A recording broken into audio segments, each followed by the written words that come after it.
Olá, seja bem-vindo a mais um episódio da primeira temporada do Divã do Marketing. Esse que é um lugar seguro para a gente receber os profissionais, saber o que deu errado. Às vezes o seu desafio do marketing aí é o mesmo desafio que a gente já passou também. Então você não está sozinho. Seja muito bem-vindo. Aproveita para se inscrever, curtir e destacar ali o Divã do Marketing na sua principal plataforma de áudio. Hoje nós vamos falar de um assunto muito interessante: vendas B2B. E eu trouxe aqui uma pessoa que fez uma transição muito bacana nesse setor. É uma pessoa de marketing, também está trabalhando agora como CEO e tem uma jornada muito legal para compartilhar com a gente. Vendas B2B é sempre um desafio, né? A gente tem visto cada vez mais as empresas buscar se conectar, conseguir se conectar com as pessoas de uma forma mais genuína, tirando logo, tirando cargo e hierarquia, mas a gente sabe que é uma venda complexa. E geralmente isso tira o sono de muitas pessoas. Então, Matheus, seja muito bem-vindo e eu quero começar te perguntando, cara, o que te traz para o divã hoje, para o nosso bate-papo? A ideia hoje aqui é a gente falar um pouquinho, né, desmistificar algumas coisas quando a gente olha para a parte de geração de demanda e de venda B2B. A gente sabe que está cada vez mais desafiador, né? As empresas têm apostado muito em receitas de bolo tradicionais, quando a gente fala para inbound, para outbound, né? E a gente tem visto bastante, assim, olha o próprio LinkedIn, né, galera debatendo muito, né, novas metodologias, falando de social selling, falando de ABM, né? Mas ninguém sabe direito muitas vezes o que tá fazendo, né? Aí faz um teste e, pô, não tem o resultado que se espera e volta pro tradicional. Então acho que a ideia hoje aqui é pegar um pouquinho do que, pô, pelo menos a gente construiu na Get Demo ali, né? Que acho que tá muito conectado a essas novas estratégias e compartilhar aí com o pessoal, né? Acho que isso vai ser bem bacana. Legal, legal. E esse playbook tradicional que as pessoas começavam a fazer, que era o inbound por criação de conteúdo, ou o outbound, né, aquela lista fria e tal, Uhum. isso não tem mais funcionado. Eu sinto que na pandemia ali o pessoal começou enfim, o outbound você não conecta porque a pessoa não está mais no escritório. É Uhum. híbrido, é remoto, né? E na parte de inbound também, assim, quando você tem que preencher um formulário, a galera já sabe o que vai acontecer depois que você preencher. O que você tem visto, assim, de tendência? Você citou aí ABM, Social Selling, tem várias coisas interessantes. Tem o trabalho que a GetDemo faz, de demo interativa. O que você tem visto de tendência, assim, o que você compartilha com a gente? Legal. Eu acho que as pessoas hoje nas empresas elas costumam ter muito uma tratativa de inbound e outbound como coisas completamente separadas, né? Então a gente olha para o inbound, as empresas estão lá pensando em produção de conteúdo em massa, normalmente conteúdo terceirizado ou não muito específico ali, né? Rios de dinheiro em Google Ads, né? Em Meta Ads, etc, bombardeando a galera. Enquanto do outro lado, o outbound, a gente vê o pessoal criando listas ali sem parar, né? E fazendo cold call e cold mail. E a grande realidade que a gente observa é a galera que tá fazendo outbound nesse formato tá se frustrando porque não consegue conexão com os clientes, como você falou, né? Esse pessoal, ele tende a, pô, tentar fazer abordagem por telefone no escritório, né? A galera nem atende mais telefone, né? Enfim, nem o corporativo, nem o pessoa física. Você vê que hoje, pô, geração Z aí, a galera, a última coisa que quer é pegar no telefone, né? Então acho que uma coisa que eu vejo mudando bastante, assim, né, nos próximos tempos, e já tem muita gente fazendo, é um pouco da fusão desses dois modelos. O que seria essa fusão? As empresas têm que começar a trabalhar com territórios fechados, né? Então, não interessa que seu mercado é grande, né? As pessoas costumam falar muito assim: ah, meu mercado é grande, eu não vou trabalhar com a BM, eu não vou selecionar contas específicas, eu vou fazer o efeito metralhadora. E eu não acredito mais nesse modelo. Eu acho que as empresas elas precisam conseguir criar seus territórios, mapear suas contas, mapear seus leads e trabalhar em cima disso de uma forma em que o inbound foca em educar essa galera, impactar o tempo inteiro, né? No sentido de conscientização, no sentido de né, começar a educar realmente o mercado. E, enquanto isso, o outbound numa linha de pegar essa galera que está engajada, né, nesse tipo de produção de conteúdo e começar a fazer abordagens mais proativas. Nisso você começa, né, a pegar toda essa otimização de orçamento que você faz no inbound para impactar as pessoas, educá-las, e aí você captura essa demanda, mesmo sem necessariamente uma levantada de mão, né? Então eu acho que essa fusão desses modelos e acabar com essa questão de que, pô, às vezes, já vi muita empresa trabalhando assim no modelo de inbound, ads maluco, outbound, lista infinita, e ainda o time de vendas fazendo prospecção própria porque o time não consegue gerar demanda suficiente, né? Então, se todo mundo trabalhar as mesmas contas e fizer esse direcionamento, eu acho que é uma tendência que vai aumentar muito a conversão, né? Vai, pô, reduzir CAC, e é muito do que a gente está fazendo dentro da GetDemo, né? Legal. E eu queria, nesse contexto, também entender o que vocês estão fazendo na GetDemo para educar o mercado. Porque vocês trouxeram uma plataforma que é nova, vocês enxergaram um gap no mercado diferente, e tem toda essa parte de mostrar para o cliente o porquê disso, por que é uma novidade, embarcar nessa novidade.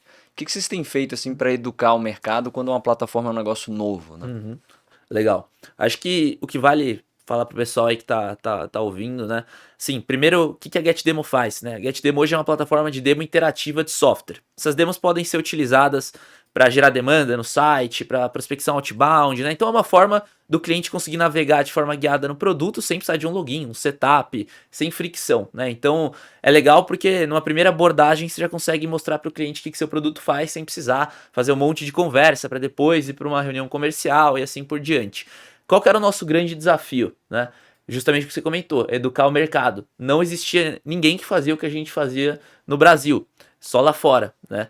Então a gente falou, puta, chegamos aqui com uma tecnologia nova, o mercado não tem ideia do que é isso, e o mercado muitas vezes nem sabe que tem essa dor, né? Então a gente, o que a gente pensou, né? A gente falou, cara, não adianta ir para uma linha de Google Ads, porque ninguém está buscando por isso na prática. O que a gente precisa fazer não é fundo de funil, o que a gente precisa fazer é o topo, é a educação. Aí a primeira coisa que a gente pensou foi, cara, que canal que essas pessoas estão, né? LinkedIn. LinkedIn é onde, cara, pensando no nosso cenário que prospecta empresas de software B2B, é onde a galera tá invariavelmente. Então a gente começou a construir uma estratégia de LinkedIn onde a gente, isso no começo, né, só os founders, mas hoje já todo mundo do time comercial e tudo mais tem essa rotina também, mas de se conectar com as pessoas, achar quem eram as pessoas, mandar invites no LinkedIn, mas não chegar mandando mensagem, né, oi, blá, blá, blá, blá. Não, só para expandir a rede e produzir conteúdo autoral. Então a gente nunca terceirizou conteúdo na GetDemo. Todo mundo só posta nas suas páginas pessoais, suas próprias vivências e tudo mais. A gente tem até alguns rituais dentro da empresa hoje de produção de conteúdo, de debater ideias, né, trocar formatos, é muito legal. Isso começou muito a partir de mim e do Vitor, que somos os founders ali, né, mas depois a gente disseminou para a empresa. E a gente começou a produzir conteúdo, testar várias abordagens. Não sei, a galera talvez já tenha visto no LinkedIn, quem não viu ainda, se for olhar vai ver que eu uso uma abordagem um pouco mais polêmica, mais agressiva, né? Utilizo alguns memes ali também, mas sempre um conteúdo bem profundo. Então isso começou a ser bem interessante, porque quebrou um pouco o formato tradicional que a galera do LinkedIn tende a ser super polido, super corporativo, né? Isso começou a chamar atenção, começou a viralizar, né? E aí, consequentemente, o mercado começou a ver, pô, né, legal, GetDemo, eu vejo o conteúdo dessa galera todo dia, porque não é falando só do produto, né, a gente mixa, a gente fala das dores da nossa persona, claro que a gente põe a solução no meio também, mas é um conteúdo legal, que é para gerar insight, é profundo, Bacana. não é um conteúdo raso, né, que a gente mandou uma agência fazer, não, é um conteúdo autoral, com a nossa vivência, Sim. e todo dia. Isso começou a gerar ali, cara, bastante levantada de mão, né, bastante geração de demanda, então foi um pouquinho do caminho que a gente escolheu e no começo, claro, isso não gerava tanto resultado, primeiro, segundo, terceiro mês, depois começou a entrar num nível ali que começou a gerar até uma previsibilidade super interessante com custo praticamente zero, porque é muita viralização orgânica, né? Hoje a gente agenda ali entre 150 e 200 reuniões qualificadas mês, só com essa estratégia, com custo de aquisição beirando o zero, praticamente. E uma coisa que você falou que eu acho muito bacana, a gente recebeu uma outra convidada aqui, que foi a Bia Guarese, e nesse episódio a gente estava discutindo sobre se a gente deve criar conteúdo para o algoritmo, para poder viralizar, ou né, a gente criar um conteúdo autoral. Então, achei muito bacana isso que você falou, de mesmo seguindo uma linha que você se identifica, né, mais polêmica, mais agressiva, isso tem te dado a viralização, mas você está sendo autoral, você não está buscando a viralização. E aí você falou da consistência de fazer isso, que nos primeiros meses não deu. Como que você acha que... Você falou da geração Z, né? Você acha que a geração Z se identifica mais com com os memes a gente sabe, mas assim, com essa linguagem mais autoral, de fato mais agressiva, mais verdadeira e menos vitrine, assim, no Uhum. LinkedIn? Cara, eu acho que assim, a questão do autoral ela é muito importante. Por que, que ela é muito importante? Porque assim, eu sou uma pessoa muito objetiva, eu sou mais agressivo, eu sou, né? É o meu perfil. Então, eu escrevo dessa forma naturalmente. Talvez uma pessoa que não tem esse perfil, se tentar escrever dessa forma, não vai ser autoral, né? Vai ficar um negócio meio forçado, sei lá, enfim, né? Por exemplo, o meu perfil de conteúdo do meu sócio é totalmente diferente. Porque, pô, eu sou, né, o cara mais maluco, né? Ele é o cara mais, pô, mais, ó, calma, pé no chão, não sei o quê. Então, tem estilos diferentes e acho que tem espaço para todo tipo de conteúdo. O importante é você conseguir passar a mensagem e se conectar com a tua persona, né? O que eu percebi? Percebi que times de marketing, vendas de empresas de software, que é o meu público, é uma galera mais moderna, tá, né, aberta a receber um conteúdo diferente, tá cansada num negócio corporativo. E claro, geração Z eu acho que entra muito nesse viés também, né? A galera não quer negócio corporativão, formal, acho que tem um pouco disso também. Mas eu acho que o ponto principal é, assim, independente do mercado, a pessoa conseguir ser como ela é pro negócio dar certo, né? E desenvolver sua própria linguagem. Você lê meus textos, você vai ver que tem gente que fala, pô, eu leio seus textos escutando você falando já, né? Isso eu acho que é uma coisa bem legal, assim. Eu acho que é o ponto-chave que as pessoas deveriam focar. E, assim, conteúdo pessoa física, né? Isso que é o mais Uhum. interessante. O nosso ads que a gente usa para impulsionar é também no pessoa física, inclusive dos nossos colaboradores. Ah, Então a legal. galera, todo mundo tem sua forma de produzir, suas linguagens. Claro que a gente compartilha templates, práticas e tal. Mas a autenticidade, acho que é a grande palavra, assim. A gente saiu de um momento ali que há 6, 7 meses atrás, né? Isso eu acho que até se deve bastante, pelo menos na nossa bolha, a gente viu que a galera tem tentado até nos imitar de certa forma, porque antes era sempre aquele conteúdo com peças de design, carrossel bonitinho, linguagem super corporativa, sei lá, porra, né? Não é isso que a galera tá querendo consumir, né? Legal, muito bacana. Eu acho que uma lição que o pessoal que está assistindo pode tirar é sobre como o Matheus conhece o público e sabe o canal para atingir esse público, né? Porque às vezes Uhum. a gente tem que se preocupar na mensagem, de ser autoral, de ser uma mensagem que conecta e tudo mais, mas às vezes se a gente está no canal errado não funciona. Não funciona, Então exato. isso é muito bacana. Se você que está nos assistindo, então, não esqueça de curtir, se inscrever no nosso canal e fica com a gente que tem bastante coisa interessante ainda por vir. Matheus, uma coisa muito interessante na sua trajetória foi a migração de você trabalhar com marketing, Uhum. passou por growth, e hoje você está como CEO. Uhum. Como que você, o que que você traz dessa bagagem de marketing como CEO? Conta um Uhum. pouco dessa trajetória para quem está ouvindo. Legal.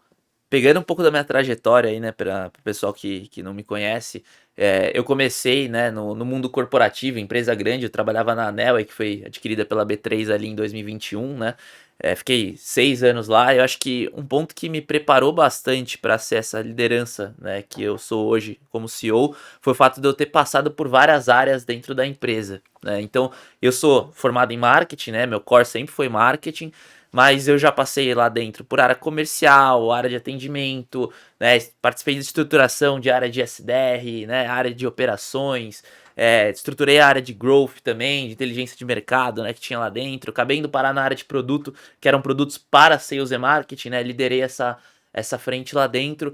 Então foi muito legal porque assim, eu peguei uma empresa que estava muito em ascensão, né? Que tinha recebido aporte de vários fundos, foi vendida, né? Obviamente, quando eu entrei lá, já era uma empresa grande, mas eu peguei uma transformação muito legal que exigia que a empresa entrasse num nível de maturidade muito forte, né? Então, foi bacana porque eu fui vivenciando muita coisa que foi me abrindo os olhos, que muitas vezes quem não passa por todas as áreas em empresa grande fica com a visão meio travada, só um escopo ali, né? Então, por ter passado por produtos, aprendi a construir produtos, fiquei 3 anos na área de produto, passado pela área de marketing growth, estruturamos inbound, outbound, se lascamos com tudo que você imagina em termos de estruturação de área, de processo, né? Isso foi muito legal porque eu acho que me preparou bastante para o momento que eu tô hoje de empreender, né? Então, pô, quando você começa do zero, né? Quando você com certeza sabe muito bem disso, se é o vendedor, se é o produto, se é tudo, na verdade, né? Exato. E na GetDemo não foi diferente. Então, assim, chegou um momento ali, né, que eu saí da empresa, né, lá da Neo que eu trabalhava, eu já estava em paralelo com a ideia de fundar a GetDemo, falei, cara, vou all in nisso aqui, né? Fui all in, começamos, né? produzimos conteúdo, criamos produto, venda e não sei o que lá. E foi muito legal porque eu já sabia um pouco do que tinha que fazer, né? Tipo, porra, eu sabia, pensava, pô, como é que eu estruturo uma operação de inbound? O que não funciona numa operação de inbound, né? Pensando que a gente já tava lá num nível que, pô, não era brincadeira, né? Era um volume muito grande, era muito investimento. Então, acho que é sempre muito mais sobre o que você aprende a não fazer do que fazer, né? Legal. Tanto é que acho que a gente construiu muito, assim, não imaginava que ia virar influenciador do LinkedIn e fazer a empresa crescer a partir disso. Nunca imaginei que isso seria o caminho. Isso foi natural, porque eu tava tentando fugir de um caminho tradicional de despejar um caminhão de dinheiro em ads, né? Eram desafios Sim. diferentes. Então, acho que pensando no que você me perguntou, acho que o mais legal dessa transição e o marketing ter sido base de tudo isso é que hoje, como CEO da empresa, eu estou muito conectado à estrutura de go-to-market como um todo, de venda, Legal. de marketing, de produto, porque é o meu core, né? Eu acho que eu vejo muito CEO querendo terceirizar isso muito rápido. Então o cara tá lá, pô, nos seus primeiros 10 clientes já tá querendo terceirizar marketing pra agência, já tá querendo contratar vendedor júnior. Cara, não adianta, né? A partir do momento que você começa a fazer isso, você vai descer muito o nível da tua empresa, Sim. porque não é você vendendo, né? Você ainda não tá no momento de terceirizar isso. Você vai botar seu marketing na mão de, pô, alguém que tá com vários focos, não tá testando, não tá exclusivo para você. Exato. Então acho que esse é o principal diferencial. Eu acho muito legal essa sua transição, essa possibilidade na Nile de ter passado por diversos lugares, porque quando a gente fazer um trabalho de voltar aqui às origens do marketing, né? Uhum.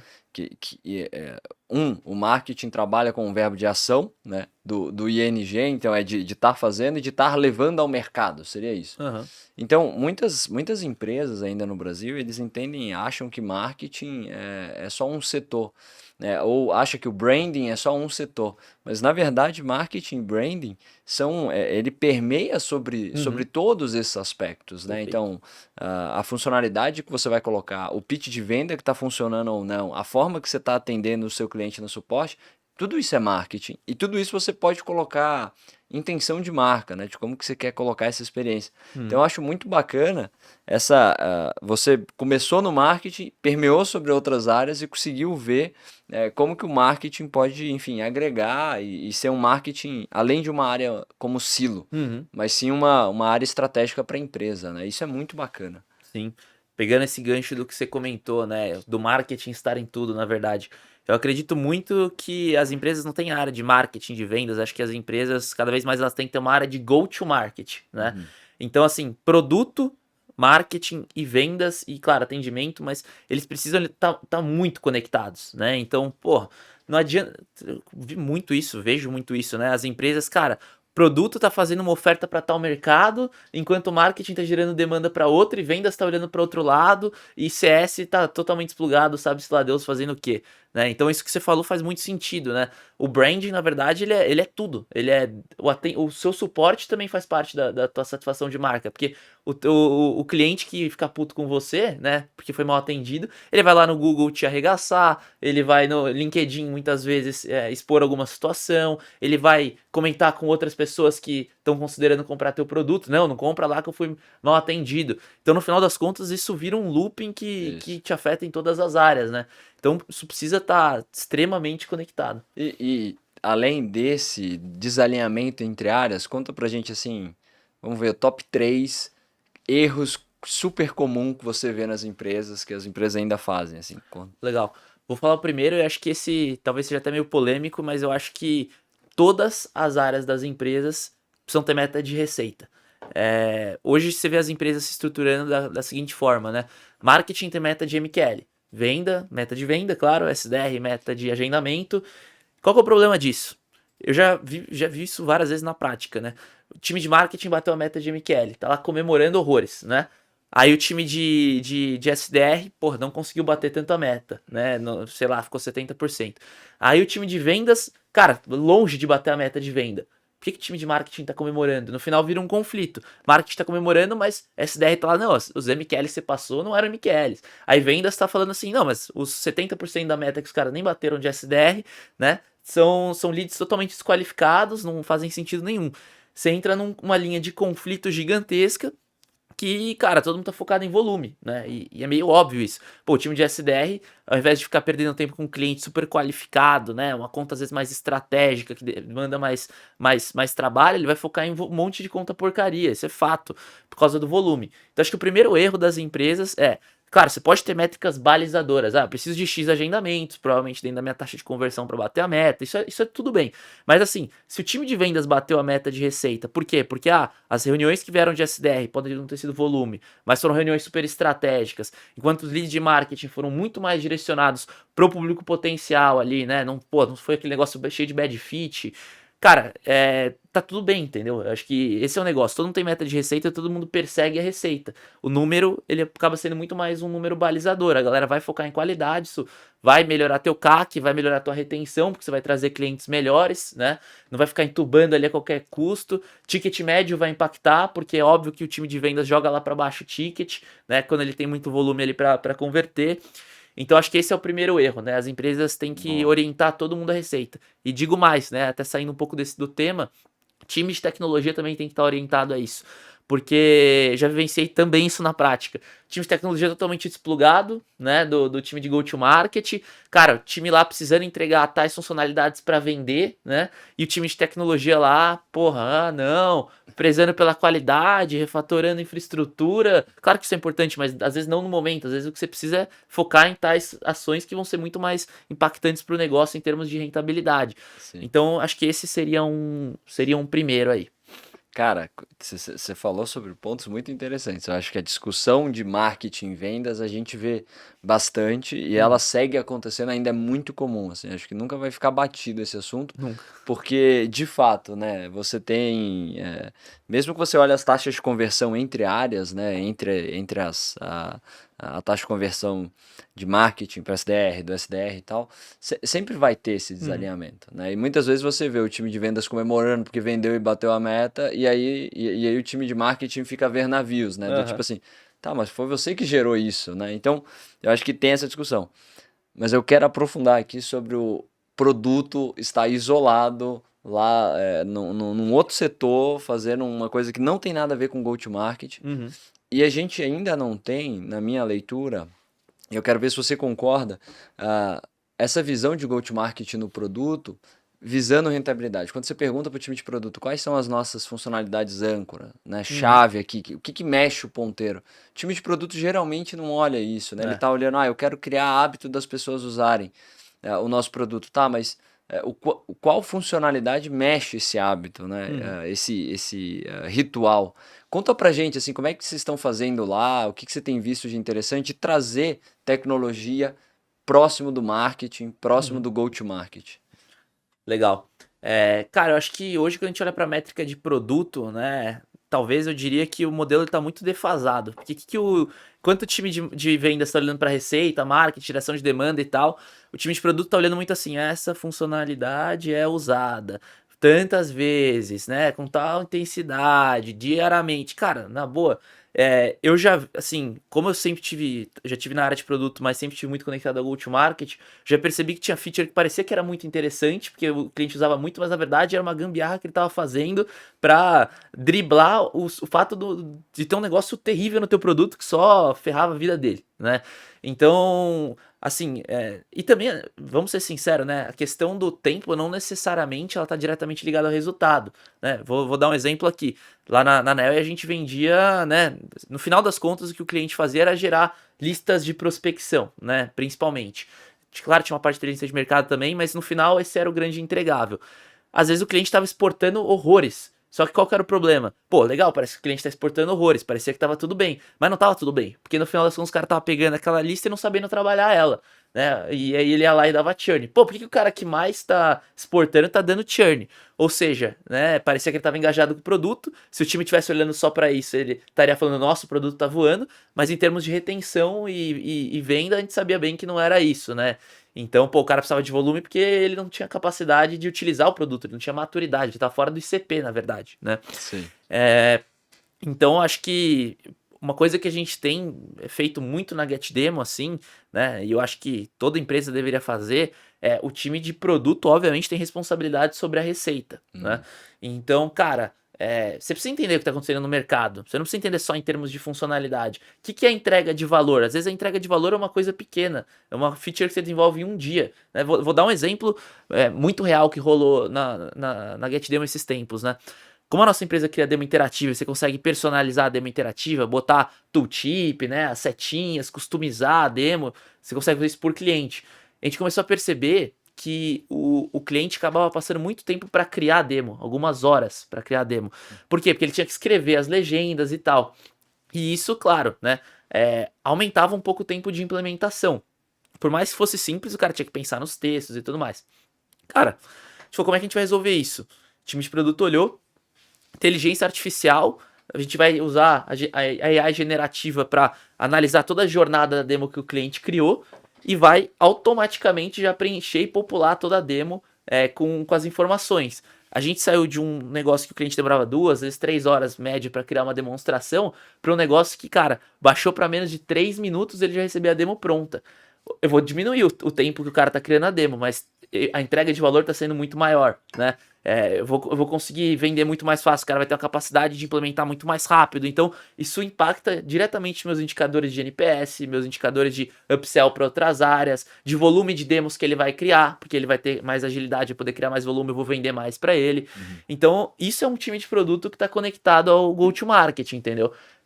Se os caras tivessem trabalhado em outras coisas para melhorar a edição, por exemplo, para o cara ter mais recursos de edição, na verdade eu estaria me iludindo, estaria continuando botando mais complexidade no processo. Então, enfim, dando um exemplo aqui, eu acho que é um pouco disso. Legal. O time de produto ele precisa estar conectado com isso para saber o que é entrega de valor de fato para o cliente. E a gente ter esse caminho de volta do go-to-market, eu acho que tanto do CS, do que os clientes estão pedindo, mas também de o que os leads estão vendo, né? Geralmente você não vê esse canal do time de vendas de SDR falando, putz, o cliente pediu essa feature, ou não que vai fechar ou não por falta dessa feature, mas é uma percepção que o vendedor consegue ter e às vezes isso não chega para o time de produto, que é exatamente essa desassociação que você tem, né? O time de produto de um lado e o time de go-to-market, vendas, marketing do outro. Então eu achei muito, muito interessante esse ponto que você trouxe. Legal. E a gente tem um dado que eu queria trazer para a conversa e escutar a sua opinião. A pesquisa da RD falou que 60% dos times não bateram suas metas de vendas em 2023. Qual que é a sua visão, assim? A gente está sendo muito otimista na meta, ou os nossos processos internos estão nos deixando a desejar? Enfim, qual que é a sua leitura sobre esse dado? Legal. Cara, assim, claro que varia muito de mercado para mercado, né? Não sou especialista em todos os mercados, eu vou falar mais do que eu vejo dentro da linha do mercado que eu tô aqui, venda B2B, software e tudo mais. Eu acho que isso é uma realidade muito presente, esse dado aí, olhando, né? Pô, a gente tem muito cliente, a gente conversa muito no mercado, a gente sabe bem que a galera tem dificuldade. E eu acho que, cara, esse dado, assim, ele tem aparecido por conta justamente do mercado ter mudado muito, né? Então, você pega, cara, há 6, 7, 8 anos atrás, ali 2015, 16 e tudo mais, as empresas tinham muito mais facilidade de atuar no modelo receita previsível, né? Então a galera que tinha adaptado ali a operação em SDR, em vendas e não sei o que, e começou a fazer a abordagem proativa, começou a se dar muito bem, começou a bater meta muito mais fácil. Porque, cara, ninguém estava sendo abordado, quem abordava era que estava valendo, né? E abordado de forma, óbvio, segmentada e tudo mais. Então isso, de certa forma ali, facilitou muito que as empresas que estavam se estruturando batessem a meta, mas eu acho que agora as empresas estão com mais dificuldade porque todo mundo está fazendo isso, né? Pô, qualquer birosca da esquina hoje está implementando o modelo do receita previsível e mandando e-mail a rodo, e ligando a rodo, e o cliente está ficando puto, né? E eu acho que tá rolando uma dificuldade nessa geração de demanda que antes a galera não tinha. Então, contactar as pessoas está cada vez mais difícil, o custo do inbound está cada vez mais caro. Então, as empresas estão com uma dificuldade de geração de demanda. Eu acho que esse é o principal ponto. A geração de demanda não é venda, né? Porque a venda, cara, na prática, ela é a conversão. Você precisa gerar demanda para bater a sua meta. Então. A maioria das empresas, pelo menos que eu vejo que não estão batendo meta de venda, elas não têm um problema em venda, elas têm um problema de geração de demanda, que é o que a gente está falando aqui, a gente está falando de marketing, né? Claro, vão ter déficit de venda e tudo mais, mas pelo menos o que eu tenho diagnosticado com quem eu converso é que elas não sabem gerar demanda. Então, eu vejo que esse tipo de discussão que a gente está tendo aqui de novas formas de atuar, de geração de demanda, de social selling, de ABM, de, cara, tirar esse ponto de descasar, de um inbound e outbound descasado, né? E vendas olhando para um lado e produto olhando para o outro, é algo que tem feito as empresas patinarem cada vez mais e elas estão sentindo dificuldade.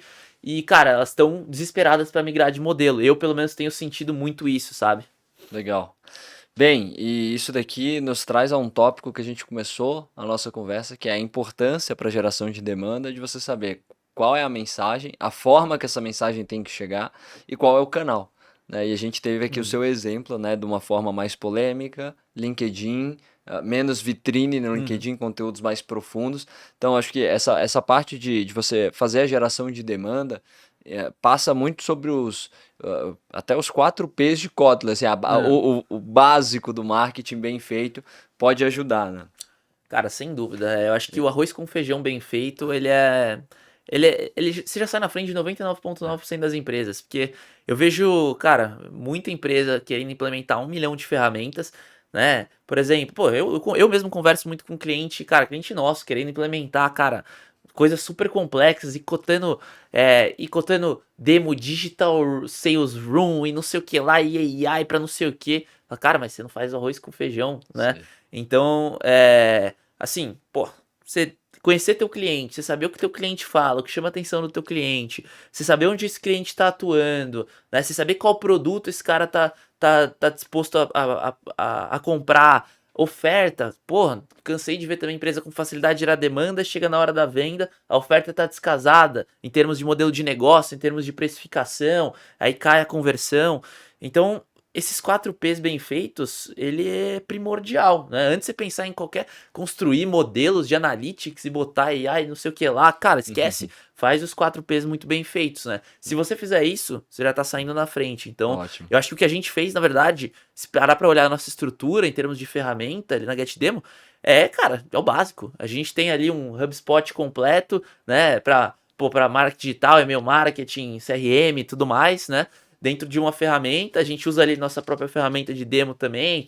O mais avançado que a gente tem ali é a ferramenta ali de enablement da Sales Buddy, que preenche o CRM automaticamente e gera uns insights ali sobre a performance do vendedor. Mas, cara, isso, tipo, foi algo que a gente se deu ao luxo porque a gente viu que a gente já tinha muito volume, né? Então, cara, é o arroz com feijão. Você não me vê aqui falando de 1 milhão de ferramentas, não sei o quê.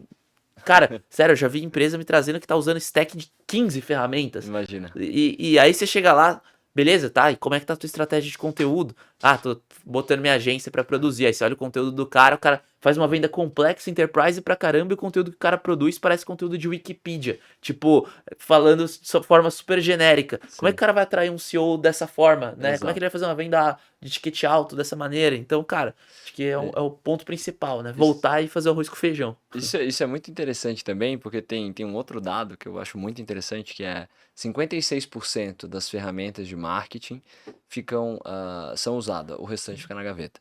Então, olha só, não é o tamanho da stack, não é a quantidade de funcionalidade que você tem no seu marketing ou nas suas vendas que vai dizer se o seu time está para frente, se você está surfando uma boa onda e que você está entregando um bom resultado. Pelo contrário, às vezes essa quantidade de ferramentas, e muitas vezes ferramentas são genéricas, não são especializadas para o caso de uso que você está buscando, na verdade isso aí vai te dar uma dor de cabeça de integração. Aí você quer puxar um relatório, você não consegue porque está tudo fragmentado, né? Se você está curtindo do papo, não esqueça de curtir, se inscrever e marcar aí o Divan na sua plataforma preferida de áudio. Matheus, conta pra gente sobre tendências. O que você está vendo de tendências? A gente falou de algumas, quais delas você está apostando que você acha que vai mudar no seu ramo ali de venda de SaaS, B2B, que você acha que você colocaria uma aposta? Cara, falar de forma geral, acho que a primeira tendência é que todo mundo vai virar produtor de conteúdo. Quando a gente olha para o mercado B2C nos últimos anos, a gente viu uma transição de que antes só as grandes marcas podiam anunciar na televisão, nas revistas e tudo mais, para uma transição onde os influenciadores nichados passaram a ter uma representatividade gigante. Né? Então você vê que tem influenciadores digitais aí ganhando milhões e milhões de reais por mês. Por quê? Porque tem um público muito bem definido. Né? Pessoas de tal perfil, não sei o que. As marcas vão lá, eles fazem publis, né? E impactam essas pessoas ali pelo Instagram, que a galera tá conectada hoje todo dia. Então, qualquer marca hoje tem seus nichos e consegue contratar influenciadores para isso. Foi uma transformação no mercado B2C isso. O mercado B2B ele não vai ser diferente. Hoje as empresas elas estão muito focadas ali, cara, em ads, né? Em Beta Ads, Google Ads e mídia paga de forma geral. E o que eu vejo que está acontecendo em termos de tendência é que as pessoas não aguentam mais consumir conteúdos de empresa, elas querem consumir conteúdos de pessoas. A gente é uma vivência muito prática disso. Então, desde os CEOs até um SDR vai precisar se adaptar em termos de produzir conteúdo para se tornar interessante e não interesseiro, né? Dar um pouco para depois trazer. Então, isso vai gerar canais próprios para as empresas de forma orgânica, que vão tirar essa dependência da mídia paga, construir mais autoridade, se manter relevante no dia a dia do cliente. Quem não fizer isso está ferrado, porque é o que eu costumo chamar de ads mental. Né? Você está presente na vida do cliente todo dia com conteúdo. Uma hora que esse cara precisar do teu produto, cara, ele está considerando hoje com quase todo mundo que eu falo. Todo mundo conhece GetDemo. Ah, isso aqui eu botei no budget 2025. Nunca falou com a gente. Mas o cara, você vê que o cara tá sendo educado, ele tá sendo impactado, ele já entrou no site, ele, né, ele de alguma forma entendeu que aquilo tem valor. Então acho que isso é uma tendência muito grande. Um outro ponto que eu acho que vai mudar bastante assim também nos próximos tempos é a questão dos micro SaaS. Acho que você já deve ter ouvido falar, né?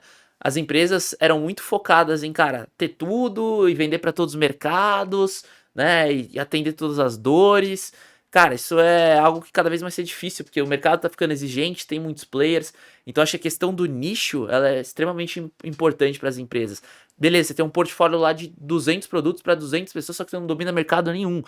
Cara, você vai ter que ter seus mercados, você vai ter que focar em termos de comunicação, de educação, né, em market share, conquistar esse mercado, ser referência, atender dores mais específicas, né? Então, por isso que os micro SaaS bombam tanto. Eles atendem uma dor específica que é bem latente, né? Tem uma solução escalável e segue a vida, né? É muito diferente de um produto extremamente complexo, robusto de se implementar. Então acho que essa é uma tendência muito grande que, assim, para quem tá ouvindo e tá nas lideranças das empresas, cara, ter o seu foco, claro, você já tem um portfólio, você não vai matar o portfólio inteiro. Até recomendo que mate alguma coisa que você tenha que esteja, né, pesando ali no teu portfólio, mas focar e saber as brigas que você quer comprar, eu acho que é algo que quem não fizer vai ficar para trás invariavelmente, sabe? Assim, de ter o foco, né? E eu acho que uma coisa que você falou que é muito interessante é assim, olha pro que você... Geralmente a gente quer criar, né, um pitch novo de venda, geralmente a gente quer mais uma página no nosso site, ou a gente quer mais uma funcionalidade. Mas tem um momento de você olhar, será que isso... Qual funcionalidade eu consigo tirar? Será que isso está agregando? Qual parte do pitch eu posso tirar?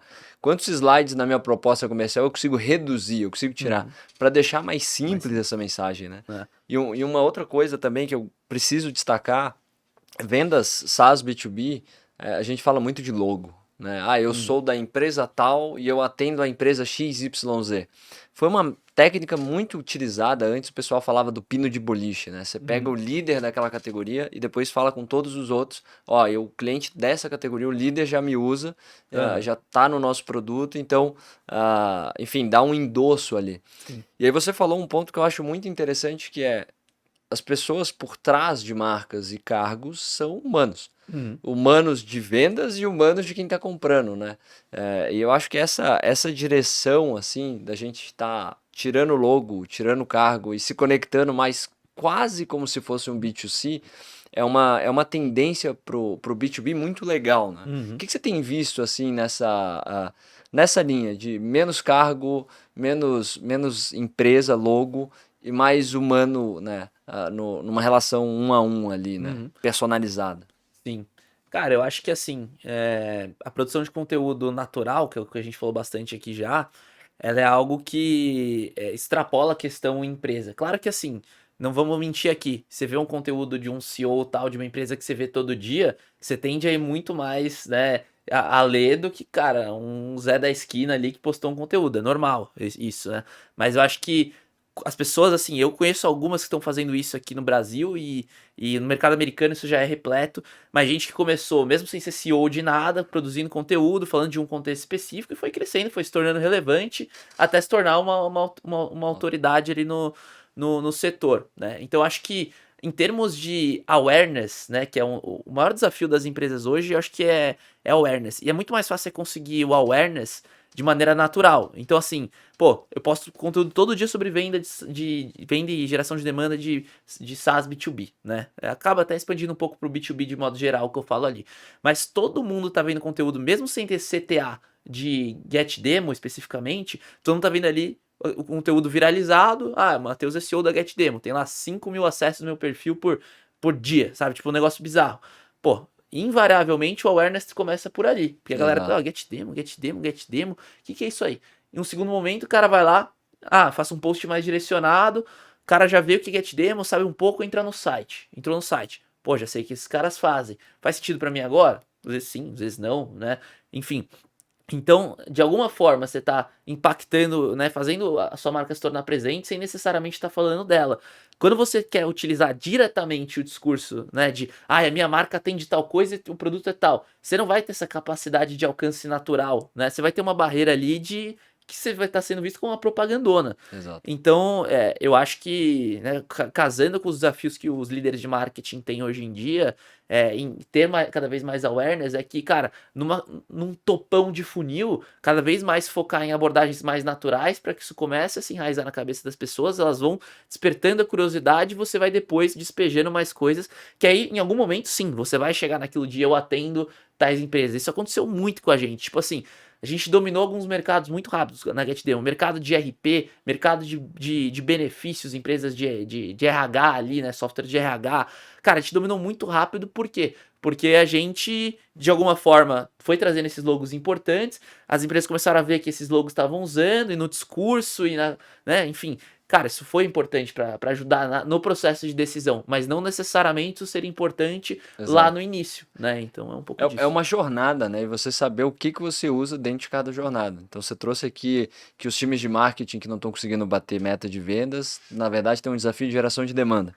E eu conecto com essa sua fala que o que a gente está fazendo agora e a maior dificuldade é geração de awareness, né? Para as pessoas começarem a se familiarizar com a marca. E a gente, como empresa que não é uma Nike, não é um Airbnb, uma Apple, budget muito mais limitado, tempo é igual, mas tem 1 milhão de coisas para a gente fazer. Uhum.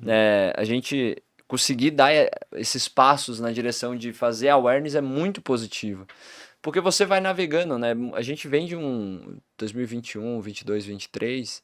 Quero ver se você concorda com isso, mas a minha leitura é que a gente teve muito fundo de funil. Era fundo de funil, converte, converte, converte, fundo de funil. Tanto que levou a essa saturação e agora o pessoal tá trazendo muito mais o branding de volta, do tipo assim, Uhum. cara, não adianta eu ficar colocando ali, a pessoa não tem nenhum relacionamento com a minha marca. Eu vou ficar colocando um ads, forçando a pessoa a olhar e falar assim, me compra, me compra, me compra, me compra. Eu nem sei quem é você, eu nem sei o que você faz no mundo, né? É. Pô, eu concordo demais. Eu acho que eu já cansei de ver empresa assim, trocando ideia e tal. Bota, empresa assim, sem brincadeira, que fatura ali seus 100, 150 mil por mês, botando 50, 40 mil de ads por mês. Só que assim, com nada de topo, né? Nada de branding, nada de awareness, focando só na captura do lead. O que acontece com essa galera? Cara, na boa, os leads mais frios do planeta. O cara até pode ter potencial, mas o cara preencheu o formulário na emoção ali, mas não tá educado o suficiente pra ir falar com você, taxa de no-show gigante. Ou então vai lá, conversa, mas tipo, cara, eu nem tava botando isso na minha cabeça, eu tô botando isso na minha cabeça agora. Budget daqui 6, 7 meses, ou seja, a conversão ela cai muito quando você fica empurrando só o fundo do funil. Exato. E acho que as empresas perderam um pouco a mão nessa linha. Elas começaram a ver branding como um negócio de, vou fazer camisetas, vou fazer um evento, né? Vou mudar meu logo para realmente a essência do branding, que, cara, é posicionamento acima de tudo. E aí foram pro fundão de funil e agora elas ficaram com um CAC gigantesco. Conversão tá uma porcaria, ninguém tá batendo meta de venda, todo mundo tá fazendo a mesma coisa. E, cara, e aí tá rolando esse movimento da galera falar, putz, eu acho que alguma coisa tá errada, eu preciso rever, né? Então concordo muito com o que você falou. Isso até se deve bastante com, cara, pelo menos no mercado de software, que a torneirinha abriu muito em termos de investimento, né? As empresas captaram muita grana e muitas nem pensaram numa estratégia de posicionamento awareness. Foram lá, cara, enxotaram dinheiro no Google Ads, no Isso. Meta Ads sem segmentação nenhuma e queimaram e agora estão vendo que a conta tá chegando, né? Exatamente. Bem, vamos caminhar para o nosso encerramento. A gente vai fazer aqui um briefing de encerramento, algumas perguntinhas para você passar para o pessoal. Uma tendência. Produção de conteúdo. Boa. Um desafio. conseguir realmente gerar demanda com conteúdo, se conectar a teu cliente, né? Boa, boa. Ter um conteúdo que, né, gerar resultado sobre essa Exatamente. criação de conteúdo. Exatamente. Um erro comum.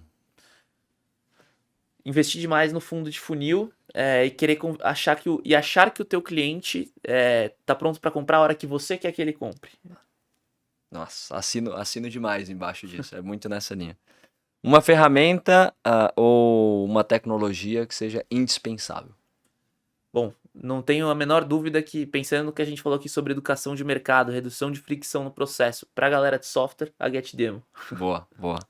E o futuro é?